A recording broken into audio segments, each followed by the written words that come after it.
नमस्कार दोस्तों, आइए जानते हैं उत्तर प्रदेश की दिन भर की ताजा और बड़ी खबरें। वही आपने अभी तक वीडियो को लाइक और चैनल को सब्सक्राइब नहीं किया तो फटाफट से कर लीजिए। वही आप यूपी के किस जिले से इस वीडियो को देख रहे कमेंट में जरूर बताइए। आज की पहली खबर, योगी सरकार के इस फैसले से यूपी में 31 मार्च के बाद रद्दी होंगे 56 अरब के स्टैंप पेपर। लखनऊ सहित प्रदेश के सभी जिलों की ट्रेजरी में रखे गए 56 अरब रुपए के स्टैंप पेपर रद्दी होंगे। अकेले लखनऊ की ट्रेजरी में रखे गए 1 अरब 32 करोड़ के स्टैंप पेपर रद्दी होंगे। योगी सरकार ने 10,000 से लेकर 25,000 तक के स्टैंप पेपर को रद्दी घोषित करने का आदेश किया है, जिसके बाद विभिन्न जिलों की ट्रेजरी में जांच कराई गई तो यहां कुल 56 अरब रुपए के स्टैंप रखे मिले।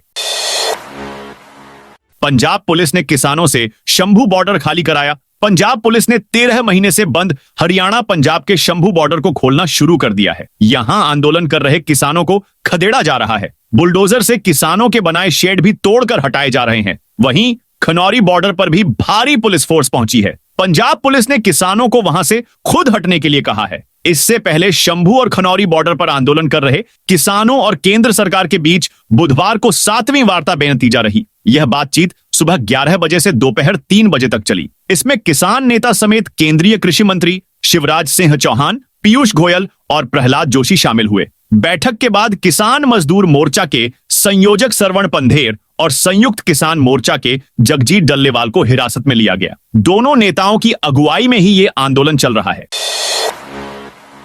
यूपी के सरकारी स्कूलों की सूरत बदलने आ रहा है। प्रोजेक्ट अलंकार राजकीय माध्यमिक स्कूलों की सूरत संवारने के लिए प्रोजेक्ट अलंकार चलाया जा रहा है। सरकारी विद्यालयों में जरूरत के अनुसार अतिरिक्त कक्ष, प्रयोगशाला व कंप्यूटर लैब का विस्तार और भवन की मरम्मत इत्यादि का कार्य किया जाएगा। 71 राजकीय माध्यमिक स्कूलों को चमकाने के लिए कुल 11 करोड़ रुपए की धनराशि इस पर खर्च की जाएगी। पहली किश्त के रूप में 5 करोड़ 52 लाख रुपए की धनराशि जारी कर दी गई है। जेवर एयरपोर्ट समेत यीडा क्षेत्र की नई योजनाओं में बड़ा मुआवजा देने की तैयारी। जेवर में बन रहे नोएडा इंटरनेशनल एयरपोर्ट के साथ ही अब यमुना प्राधिकरण क्षेत्र की अन्य परियोजनाओं के लिए भी जमीन के बदले किसानों को बड़ा मुआवजा देने की तैयारी है। यमुना विकास प्राधिकरण 28 मार्च को होने वाली बोर्ड में यह प्रस्ताव रखेगा। प्राधिकरण क्षेत्र में वित्तीय वर्ष 2025 से 26 से सभी परियोजनाओं के लिए भूमि अधिग्रहण के दायरे में आने वाले किसानों को एक समान दर पर मुआवजा वितरित किया जाएगा। इसका लेखा जोखा तैयार किया जा रहा है। उत्तर प्रदेश सरकार ने विगत 10 मार्च को कैबिनेट में नोएडा एयरपोर्ट के दायरे में आए किसानों को 4,300 रुपए प्रतिकर देने के प्रस्ताव को मंजूरी दी थी। यूपी में 24 घंटे में बारिश का अलर्ट। यूपी के मौसम में बदलाव देखने को मिल रहा है। मौसम विभाग ने अगले 24 घंटे बाद फिर बारिश का अलर्ट जारी किया है। आज यानी बुधवार को 30 किलोमीटर प्रति घंटे की रफ्तार से हवाएं चल रही हैं। पिछले 13 मार्च से प्रदेश के विभिन्न जिलों में बारिश और ओलावृष्टि से प्रदेश के तापमान में 3 डिग्री सेल्सियस की गिरावट हुई है, जिससे सुबह और शाम को ठंड का एहसास हो रहा है। पिछले 24 घंटे में संत कबीर नगर और सुल्तानपुर में बारिश हुई है। 37 डिग्री सेल्सियस तापमान के साथ अयोध्या सबसे गर्म शहर रिकॉर्ड रहा। नजीराबाद का तापमान 13.5 डिग्री सेल्सियस दर्ज हुआ है। यूपी के मौसम में उलटफेर जारी है। कृषि विशेषज्ञों का कहना है कि पूर्वी और पश्चिमी जिलों में अगर ऐसे ही तेज बारिश होती रही तो दलहन तिलहन फसलों के लिए मुश्किल होगी। गेहूं की फसल भी पककर तैयार होने की कगार पर है। खेतों में सरसों, अलसी, मटर, चना, धनिया, मेथी आदि फसल पककर तैयार हो गई है। ऐसे में बेमौसम बारिश फसलों को सबसे अधिक नुकसान पहुंचा सकती है। यूपी में आंगनबाड़ी सहायिकाओं की पदोन्नति की तैयारी। लखनऊ के बीकेटी स्थित दीनदयाल उपाध्याय राज्य ग्राम्य विकास संस्थान में आंगनबाड़ी सहायिकाओं को कार्यकर्त्री पद पर पदोन्नति के लिए प्रशिक्षकों का प्रशिक्षण शुरू हुआ है। यह प्रशिक्षण कार्यक्रम 17 से 23 मार्च 2025 तक चलेगा। इसमें कुल 168 प्रशिक्षकों में से पहले चरण में 115 प्रशिक्षकों को तैयार किया जा रहा है। ये प्रशिक्षक सरकारी प्रशिक्षण संस्थानों और गैर सरकारी संगठनों से चुने गए हैं। लखनऊ ऑर्बिटल रेलवे कॉरिडोर का होगा निर्माण। लखनऊ जंक्शन, चारबाग और ऐशबाग जैसे प्रमुख रेलवे स्टेशनों पर ट्रेनों के दबाव को मैनेज करने के लिए लखनऊ ऑनऑर्बिटल रेलवे कॉरिडोर का निर्माण किया जाएगा। इसको लेकर नॉर्दर्न रेलवे के डीआरएम एसएम शर्मा ने बताया कि तकरीबन 170 किलोमीटर के इस कॉरिडोर में Lucknow Kanpur section, Lucknow Shahjahanpur Moradabad section, Aishbagh Daliganj Sitapur city, Lucknow Barabanki Gonda section, Lucknow Barabanki Ayodhya section, Lucknow Sultanpur Varanasi section और लखनऊ रायबरेली वाराणसी सेक्शन को जोड़ा जाएगा, जिससे ट्रेनों का ऑपरेशन सुगम से हो सके। इस परियोजना के सर्वे को मंजूरी मिल गई है। जल्द ही इस योजना को अमलीजामा पहनाया जाएगा। साल 2031 तक इस परियोजना को पूरा करने का लक्ष्य रखा गया है। मुख्यमंत्री योगी आदित्यनाथ का आज गोंडा दौरा। सीएम योगी आदित्यनाथ 20 मार्च यानी बृहस्पतिवार को गोंडा के दौरे पर आएंगे। सीएम के आगमन को लेकर प्रशासन ने तैयारी शुरू कर दी है। डीएम नेहा शर्मा ने अधिकारियों के साथ बैठक कर तैयारियों की समीक्षा की। सीएम मंडलीय समीक्षा बैठक में भाग लेने के बाद मेडिकल कॉलेज का निरीक्षण करेंगे।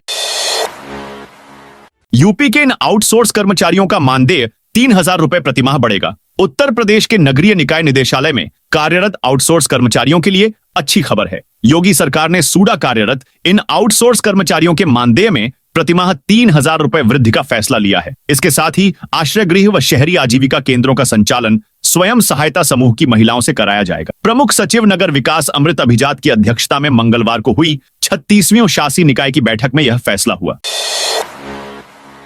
किसान दिवस पर विकास भवन में बैठक। मेरठ के विकास भवन सभागार में जिलाधिकारी डॉक्टर वीके सिन्हा की अध्यक्षता में किसान दिवस बैठक आयोजित की गई। बैठक में किसानों की कुल 97 नई शिकायतें सामने आईं। इनमें अधिकतर शिकायतें बिजली, सिंचाई और गन्ना विभाग से जुड़ी थीं। पिछले माह की 87 शिकायतों की समीक्षा भी की गई। कुछ शिकायतों का संतोषजनक समाधान न होने पर जिलाधिकारी ने संबंधित विभागों को फिर से जांच के निर्देश दिए। उन्होंने अधिकारियों को स्पष्ट निर्देश दिए कि वे मौके पर जाकर किसानों की समस्याओं का समाधान करें। महाराजगंज जिला पंचायत को मनरेगा के लिए अतिरिक्त बजट पास। महाराजगंज जिला पंचायत ने अगले 2 वित्तीय वर्षों का बजट मंजूर कर लिया है। जिला पंचायत अध्यक्ष रविकांत पटेल की अध्यक्षता में हुई बैठक में यह निर्णय लिया गया। वित्तीय वर्ष 2024 से 25 के लिए 80 करोड़ 29 लाख रुपए का बजट स्वीकृत किया गया है। यह राशि सरकारी अनुदान, कर और शुल्क से प्राप्त होगी। इससे वेतन, भत्ते और निर्माण कार्यों का खर्च पूरा किया जाएगा। वर्ष 2025 से 26 के लिए 62 करोड़ 25 लाख रुपए का बजट सर्वसम्मति से पास किया गया। बैठक में मनरेगा के लिए विशेष बजट की भी घोषणा की गई। इसके तहत 68 करोड़ 60 लाख रुपए का लेबर, 68 लाख मानव दिवस के लिए 268 करोड़ 60 लाख रुपए का लेबर बजट मंजूर किया गया। यूपी बोर्ड की हाई स्कूल और इंटरमीडिएट की कॉपियों का मूल्यांकन बुधवार से शुरू हो गया। लखनऊ के कुल 5 केंद्रों पर मूल्यांकन हो रहा है। इसके लिए 3,500 शिक्षक और कर्मियों की ड्यूटी लगाई गई है। पहले दिन बड़ी संख्या में शिक्षकों ने काली पट्टी बांधकर मूल्यांकन में शामिल हुए। राजकीय जुबली इंटर कॉलेज में मूल्यांकन शुरू होने से पहले शिक्षक ने अपनी मांगों को लेकर आवाज भी बुलंद की। हालांकि इसके बाद मूल्यांकन में शिक्षक शामिल हुए। दिन भर सभी 5 केंद्रों पर मूल्यांकन प्रक्रिया सुचारू रूप से चलती रही। यूपी में युवाओं के लिए खुलेंगे संभावनाओं के नए द्वार। उत्तर प्रदेश में युवाओं के लिए खुशखबरी है। उनके लिए संभावनाओं के नए द्वार खुलने वाले हैं। प्रदेश में इस साल 6,000 नई फैक्ट्रियां खोलने की तैयारी है। इसके लिए तेजी से जमीन आवंटित करने से लेकर उत्पादन शुरू कराने तक व्यापक स्तर पर निवेशकों को सहयोग कराया जाएगा। वर्ष 2024 से 25 में 26,915 फैक्ट्रियां हैं। इस तरह अब प्रदेश में फैक्ट्रियों की संख्या करीब 32,000 हो जाएगी। मुख्यमंत्री योगी आदित्यनाथ ने 10 खरब रुपए की अर्थव्यवस्था बनाने को औद्योगिक विकास विभाग को यह नया लक्ष्य दिया है। सीएम योगी बोले, जीएसटी चोरी पर लगाएं फुल स्टॉपम। मुख्यमंत्री योगी आदित्यनाथ ने निर्देश दिए हैं कि व्यापारियों से संवाद बनाकर टीम भावना के साथ राजस्व संग्रह के लिए तय लक्ष्यों को प्राप्त करें। वाणिज्य कर अधिकारी से लेकर ज्वाइंट कमिश्नर स्तर तक के अधिकारियों के काम और वसूली की समीक्षा की जाए। खंडवार आ रही अनियमितता की समीक्षा कर इसे दूर किया जाए। अधिकारियों के प्रदर्शन के आधार पर उनकी ग्रेडिंग करें और उसी के अनुरूप उनकी पदोन्नति और पोस्टिंग की जाए। टैक्स चोरी रोकने के लिए सर्वे छापे करने वाली टीम में दक्ष और कर्मठ अधिकारियों व कार्मिकों को शामिल किया जाए। संभल की जामा मस्जिद के सुनहरे कलर पर सफेद पुताई। संभल की जामा मस्जिद की रंगाई पुताई को लेकर बुधवार को चौथे दिन कारीगरों ने सुनहरे रंग के ऊपर सफेद रंग की पुताई कर दी। इसके बाद एक बार फिर से मस्जिद के कलर का विवाद जोर पकड़ने लगा। हालांकि शाही जामा मस्जिद के एडवोकेट सदर जफर अली ने कहा, हम और एएसआई मिलकर के इस काम को अंजाम दे रहे हैं। हो सकता है कल को हम पूरा काम कंप्लीट कर लें। एएसआई ने कहा, हमारी सारी बिल्डिंग सफेद होती है तो उसमें सफेद रंग ही किया गया है। हमने उसमें कोई विरोध नहीं किया। बिजली विभाग आज से घर घर चलाएगा अभियान। यूपी की राजधानी लखनऊ में बिजली बिल जमा न करने वालों के खिलाफ बुधवार से घर घर अभियान चलेगा। लेसा 10,000 रुपए के बकाया वालों के कनेक्शन काटेगा। लखनऊ सेंट्रल जोन के मुख्य अभियंता रवि अग्रवाल ने फील्ड के एक्सआईएन, एसडीओ और जूनियर इंजीनियर को हर उपकेंद्र पर कम से कम 100 बड़े बकायेदारों के कनेक्शन काटने का निर्देश दिया। 3 महीने से अधिक समय से भुगतान न करने वाले 50,000 रुपए से ज्यादा के बकाया वाले उपभोक्ताओं की बिजली काटने के साथ साथ मीटर और केबल भी उतारने के निर्देश दिए गए हैं। वीडियो कॉन्फ्रेंसिंग के जरिए मुख्य अभियंता ने मंगलवार को ठाकुरगंज, चौक, रेजिडेंसी, हुसैनगंज, राजभवन, अमीनाबाद, राजाजीपुरम, अपट्रॉन और ऐशबाग डिवीजन के अधिकारियों से बड़े बकायेदारों पर सख्ती करने के निर्देश दिए। दिल्ली यूपी के लिए उत्तराखंड रोडवेज बसों की होगी कमी। दिल्ली और यूपी के मेरठ, गाजियाबाद आदि रूटों के लिए उत्तराखंड रोडवेज बसों का संकट फिर शुरू हो सकता है। दिल्ली सरकार ने पुरानी बसों के लिए जो छूट दी थी उसकी समय सीमा 31 मार्च को खत्म होने जा रही है। ऐसे में दिल्ली में यदि सरकार समय अवधि नहीं बढ़ाती है तो उत्तराखंड रोडवेज की 150 से ज्यादा पुरानी बसों की एंट्री दिल्ली में बंद हो सकती है। पीक सीजन में बसों के संकट से परेशानी बढ़ सकती है। नोएडा में जेवर एयरपोर्ट बनाने वाली कंपनी पर योगी सरकार ने जुर्माना लगाया है। एयरपोर्ट जब तक चालू नहीं हो जाता तब तक कंपनी को हर दिन 10 लाख का जुर्माना भरना होगा। मुख्यमंत्री योगी आदित्यनाथ ने इस सख्त कार्रवाई को मंजूरी दी है। इस जुर्माने की वजह रियायत समझौता है, जिसके तहत निर्माण कार्य में देरी होने पर ठेकेदार पर दंड का प्रावधान है। पहले से तय डेडलाइन को पूरा न कर पाने की वजह से अब कंपनी पर रोजाना जुर्माना लगाया जा रहा है। अलीगढ़ में अब घर बनाना हो जाएगा और महंगा। अलीगढ़ शहर में अब घर बनाना महंगा हो जाएगा। एडीए ने 1 अप्रैल से 4.5% तक नक्शा फीस बढ़ाने की तैयारी कर ली है। इसमें भवन स्वामियों को आंतरिक विकास शुल्क के रूप में 1,263 रुपए की राशि देनी होगी। बाह्य विकास शुल्क में भी 1,024 रुपए प्रति वर्ग मीटर की जगह 1,066 रुपए लगेंगे। में भी 5% तक बढ़ोतरी होगी।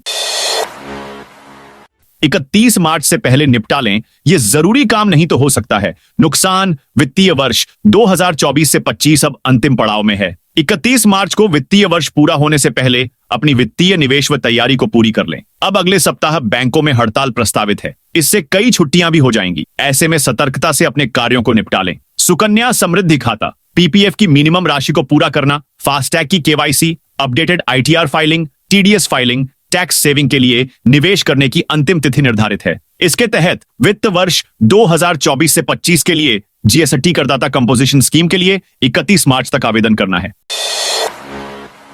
खरमास खत्म होते ही आसान हो जाएगा गोरखपुर से लखनऊ का सफर। गोरखपुर से लखनऊ जाने वाले यात्रियों को जल्द ही बड़ा तोहफा मिलने वाला है। गोरखपुर लिंक एक्सप्रेसवे के पूर्वांचल एक्सप्रेस से जुड़ते ही लखनऊ का सफर और आसान हो जाएगा। लगभग 1.5 घंटे तक के समय की होगी बचत। ऐसी संभावना है कि 13 अप्रैल को खरमास खत्म होते ही मुख्यमंत्री योगी आदित्यनाथ द्वारा इसका लोकार्पण हो जाए।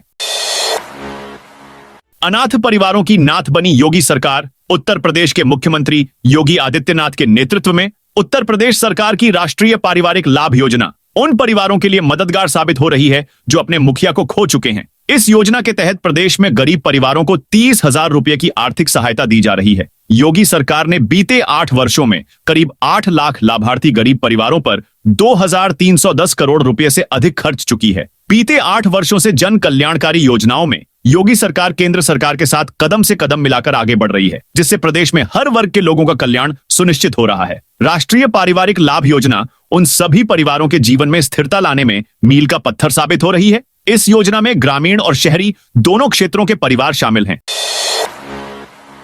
संगीत सोम बोले औरंगजेब का नामो निशान मिटा देंगे। भाजपा नेता और सरधना के पूर्व विधायक संगीत सोम ने बुधवार को कहा, औरंगजेब लाखों हिंदुओं को कटवाने और महिलाओं के साथ दुष्कर्म करवाने वाला था। काशी और मथुरा के मंदिर भी इसी ने गिरवाए हैं। बाबर की निशानी मिटी और अयोध्या का विवादित ढांचा ध्वस्त होकर राम मंदिर बना। मैं कहता हूं कि अब समय आ गया है कि औरंगजेब की भी निशानी मिटा देनी चाहिए। संगीत सोम ने ऐलान किया कि औरंगजेब को काशी से खत्म करके भगवान शंकर का मंदिर बनाएंगे और मथुरा से खत्म करके कृष्ण का मंदिर बनाएंगे।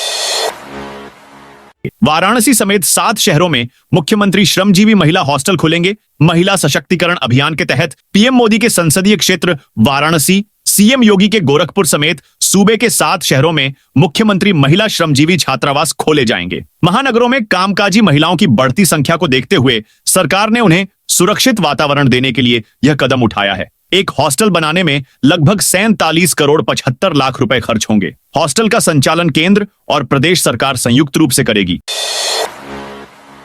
यूपी के किसानों की किस्मत बदलेंगे ये 2 फल, कृषि और बागवानी उत्पादों को अंतरराष्ट्रीय निर्यात के स्तर तक ले जाने की कसरत में जुटी योगी सरकार ने उन्नत और रोग मुक्त पौध तैयार करने की दिशा में एक और कदम आगे बढ़ा दिया है। अयोध्या, मेरठ और कानपुर के कृषि विश्वविद्यालयों में ऊतक संवर्धन प्रयोगशाला की स्थापना की जाएगी। इनमें केला और ड्रैगन फ्रूट की उन्नत पौध विकसित करने और अधिक मात्रा में उपलब्ध कराने का काम होगा, जिससे किसान ज्यादा और अंतरराष्ट्रीय मानकों के अनुरूप उत्पादन कर सकेंगे। इन लैब की स्थापना के लिए 9 करोड़ रुपए की स्वीकृति दी गई है। यूपी आयुर्वेद घोटाले का 29 साल बाद आया फैसला। करोड़ों के आयुर्वेद घोटाले में 29 साल बाद बड़ा फैसला आया है। सीबीआई की विशेष अदालत लखनऊ ने बुधवार को क्षेत्रीय आयुर्वेद एवं यूनानी अधिकारी डॉक्टर रमेश चंद्र शर्मा को 3 साल की कैद और 1 लाख रुपए जुर्माने की सजा सुनाई है। इस घोटाले में करोड़ों रुपए के फर्जी आवंटन और बाजार से कई गुना महंगी दवाएं व उपकरण खरीदने के आरोप थे।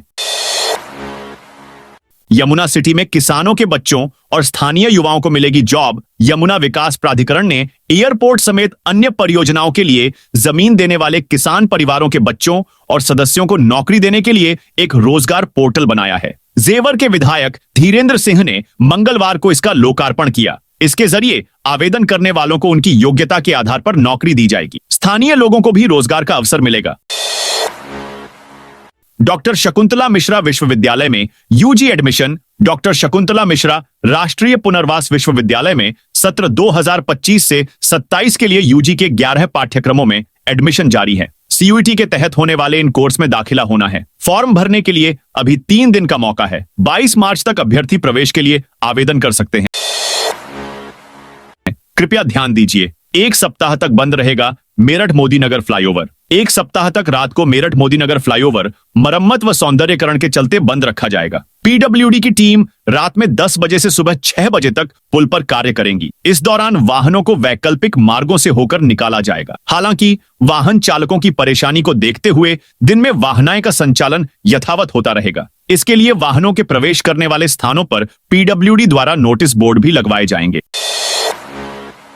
बाबा विश्वनाथ धाम में बैकुंठ मंदिर का शिखर गिरा। श्री काशी विश्वनाथ धाम परिसर स्थित बैकुंठ महादेव मंदिर के स्वर्ण शिखर का कलश युक्त ऊपरी हिस्सा मंगलवार की भोर में गिर पड़ा। मंदिर के दक्षिणी ओर गिरे स्वर्ण कलश से श्रद्धालु चौंक गए। मंदिर प्रशासन ने इसे सहेजकर सुरक्षित रखवाया। सायंकाल स्थानीय स्वर्णकारों को बुलाकर शिखर ठीक कराने की तैयारी की जा रही थी। श्री काशी विश्वनाथ मंदिर परिसर स्थित बाबा के गर्भगृह व दंडपाणी महादेव के बीच सभा मंडप में बैकुंठ महादेव विराजमान है। बताया जा रहा है कि भोर में बंदरों की धमा चौकड़ी न सह पाने से बैकुंठ महादेव मंदिर के गुंबदनुमा शिखर में लगे कलश का ऊपरी हिस्सा खड़खड़ाते हुए जमीन पर आ गिरा। जानकारों ने बताया, सन 1835 में पंजाब के महाराजा रणजीत सिंह ने 22 मन सोने से बाबा विश्वनाथ मंदिर समेत 2 शिखरों को स्वर्ण मंडित कराया था। योगी बोले, जनहित के कार्यों में लापरवाही स्वीकार नहीं। मुख्यमंत्री योगी आदित्यनाथ ने जनहित के कार्यों में लापरवाही को अस्वीकार बताया है। उन्होंने कहा है कि अच्छे लोगों की कहीं कोई कमी नहीं है, इन्हें प्रोत्साहन मिलना चाहिए। साथ ही निर्देश दिए कि विरासत, लैंड यूज जैसी सुविधाओं के निर्धारण में समय सीमा का पालन किया जाए। मुख्यमंत्री ने बुधवार को लाल बहादुर शास्त्री भवन स्थित सीएम कमांड सेंटर का निरीक्षण किया और प्रदेश भर में विभिन्न विभागों और परियोजनाओं के प्रदर्शन की भी जानकारी ली। जानकीपुरम में 1 करोड़ से समरेगा खेल मैदान। लखनऊ विकास प्राधिकरण जानकीपुरम योजना के सेक्टर जे में स्थित खेल मैदान को विकसित करेगा। इसमें करीब 1 करोड़ का खर्च आएगा। ये निर्देश जनता दर्शन में मंडलायुक्त डॉक्टर रोशन जैकब ने एलडीए अफसरों को दिए। जन सुनवाई में पहुंचे ग्रेटर लखनऊ जन कल्याण महासमिति अध्यक्ष विवेक शर्मा ने प्रार्थना पत्र दिया था कि जानकीपुरम योजना के सेक्टर जे में बना खेल मैदान वर्षों से अनदेखी का शिकार है। उस पर अवैध कब्जे हो गए हैं। कूड़े गंदगी का ढेर लगा रहता है, जिसके चलते खेल मैदान पूरी तरह अनुपयोगी हो गया है। इस पर मंडलायुक्त ने तत्काल अधिकारियों को खेल मैदान का सर्वे करने के निर्देश दिए। मैदान में सुविधाओं के उच्चीकरण व सौंदर्यीकरण में लगभग 1 करोड़ रुपए का खर्च आएगा। लखनऊ में आईपीएल 2025 के होंगे 7 मुकाबले। लखनऊ इकाना स्टेडियम में आईपीएल 2025 के 7 मुकाबले खेले जाएंगे, जिसके लिए तैयारियों को लेकर बुधवार को जिलाधिकारी विशाख जी की अध्यक्षता में महत्वपूर्ण बैठक हुई। बैठक में आयोजन समिति, बीसीसीआई, यूपीसीए, प्रशासन और पुलिस विभाग के अधिकारी मौजूद रहे। डीएम ने आयोजन को सुव्यवस्थित बनाने के निर्देश दिए ताकि खिलाड़ी और दर्शक बेहतरीन अनुभव लेकर लौटें। 204 करोड़ से अधिक पौधरोपण कर योगी सरकार ने पेश की। मिसाल उत्तर प्रदेश के मुख्यमंत्री योगी आदित्यनाथ ने सुशासन व सुदृढ़ कानून व्यवस्था की बदौलत एक तरफ उत्तर प्रदेश को जहां सर्वोत्तम प्रदेश बना डाला, वहीं 8 वर्ष में 204 करोड़ से अधिक पौधरोपण से इसे हरित प्रदेश के रूप में भी समृद्ध कर दिया। भारतीय वन स्थिति रिपोर्ट 2023 के मुताबिक यूपी के वनावरण व वनाच्छादन में 559.19 वर्ग किलोमीटर की वृद्धि हुई है। पेड़ लगाओ पेड़ बचाओ जन अभियान 2024 के तहत यूपी में 36 करोड़ 80 लाख पौधरोपण हुए। मथुरा के एसबीआई एटीएम में शॉर्ट सर्किट से लगी आग। मथुरा के बलदेव में श्री दाऊजी महाराज मंदिर के पास स्थित भारतीय स्टेट बैंक के एटीएम में दोपहर 3 बजे अचानक आग लग गई। शॉर्ट सर्किट के कारण लगी आग से एटीएम केबिन में धुआं भर गया। इससे आसपास अफरा तफरी मच गई। एटीएम में रखे लगभग 2 लाख रुपए भी सुरक्षित रहे। हालांकि एटीएम केबिन और पासबुक प्रिंटिंग मशीन पूरी तरह जलकर नष्ट हो गई। लखनऊ के जाम में फंसे जम्मू कश्मीर के राज्यपाल। लखनऊ के जाम में जम्मू कश्मीर के राज्यपाल मनोज सिन्हा 2 घंटे तक फंसे रहे। बाद में राज्यपाल और उनकी फ्लीट को हज हाउस के पास से नादरगंज तिराहे तक 1 किलोमीटर रॉन्ग साइड से निकलना पड़ा। दरअसल नादरगंज तिराहे पर बुधवार शाम यातायात व्यवस्था पूरी तरह से चरमरा गई। कानपुर रोड की एक पटरी संकरी होने के कारण वाहनों की लंबी कतार लग गई। एलिवेटेड रोड का निर्माण कर रही पीएनसी कंपनी की लापरवाही इस जाम का मुख्य कारण रही। कंपनी नादरगंज में फ्लाईओवर का निर्माण कर रही है। फ्लाईओवर के लिए दोनों पटरियों के बीच 30 फीट चौड़ी खुदाई की गई है। इस खुदाई के कारण कानपुर से लखनऊ आने वाली पटरी बेहद संकरी हो गई है। आगरा लखनऊ एक्सप्रेसवे पर बस से एक्सीडेंट के बाद रिफाइंड तेल के टैंकर में लूट मच गई। घायलों को बचाने की बजाय लोग बाल्टी और ड्रम लेकर तेल लेने के लिए दौड़े। जिसको जो मिला उसी में तेल भरकर ले जाने लगा। कुछ लोग तो 50-50 लीटर का ड्रम लेकर पहुंच गए। भीड़ बढ़ने पर लोगों में मारामारी मच गई। लोग पूरी तरह रिफाइंड से सन गए। बच्चे भी तेल ले जाते दिखे। सूचना मिलते ही पुलिस मौके पर पहुंची। हालांकि लोगों को रोकने में पुलिस भी नाकाम दिखी। फोर्स बुलाकर लोगों को हटाया गया। आगरा में फतेहाबाद के पास बुधवार सुबह एक यात्री बस ने रिफाइंड तेल से भरे टैंकर में पीछे से टक्कर मार दी। हादसे में बस का अगला और टैंकर का पिछला हिस्सा क्षतिग्रस्त हो गया। 12 यात्री घायल हो गए, जबकि टैंकर के पीछे से रिफाइंड की धार निकलने लगी। केंद्रीय कर्मचारियों के रिटायरमेंट की उम्र में होगा बदलाव। केंद्रीय कार्मिक राज्य मंत्री जितेंद्र सिंह ने बुधवार को कहा कि सरकार अपने कर्मचारियों की रिटायरमेंट आयु में बदलाव के किसी प्रस्ताव पर विचार नहीं कर रही है। लोकसभा में एक प्रश्न के लिखित उत्तर में सिंह ने यह भी कहा कि कर्मचारियों की सेवानिवृत्ति से पैदा होने वाली रिक्तियों को खत्म करने की सरकार की कोई नीति नहीं है। सिंह ने कहा, सरकार के पास सरकारी कर्मचारियों की सेवानिवृत्ति आयु में बदलाव का कोई प्रस्ताव विचाराधीन नहीं है। इस्कॉन मंदिर लखनऊ में बदला दर्शन का समय। लखनऊ के सुशांत गोल्फ सिटी में इस्कॉन मंदिर में ग्रीष्मकाल के दौरान दर्शन और आरती का समय बदल दिया गया है। नए कार्यक्रम के अनुसार मंगला आरती सुबह 4:30 पर शुरू होगी। दर्शन आरती सुबह 7:30 पर होगी। श्रीमद् भागवतम का पाठ सुबह 8 बजे से किया जाएगा। दोपहर 12:30 पर राजभोग आरती होगी। इसके बाद दोपहर 1 बजे से मंदिर में विश्राम के लिए पट बंद कर दिए जाएंगे। मुरादाबाद में पकड़ा गया फर्जी विजिलेंस अफसर। मुरादाबाद पुलिस ने आज सुबह एक फर्जी विजिलेंस अफसर को गिरफ्तार किया है। पकड़ा गया ठग खुद को एसआईबी का एडिशनल कमिश्नर बताकर पब्लिक पर रौब गांठता था। नीली बत्ती लगी कार से चलता था। ठग के पास से पुलिस ने एडिशनल कमिश्नर लिखा एक फर्जी परिचय पत्र भी बरामद किया है, जिसमें ठग पुलिस की यूनिफॉर्म पहने नजर आ रहा है। एसपी सिटी रण विजय सिंह ने बताया कि 10 मार्च को रामपुर रोड पर फ्रेंड्स अपार्टमेंट निवासी सुहेल ने पुलिस से शिकायत की थी कि नीली बत्ती लगी कार सवार लोगों ने उसका अपहरण कर लिया था। अपहरण करके उसे बिजनौर ले गए थे, जहां उसके साथ मारपीट की गई और जमीन के एक विवाद में समझौता करने के लिए धमकाया गया। इस मामले में कटघर पुलिस ने मुकदमा दर्ज करके मामले की जांच शुरू की थी। दोस्तों, यह थी उत्तर प्रदेश की दिन भर की ताजा और बड़ी खबरें। जय हिंद, जय भारत।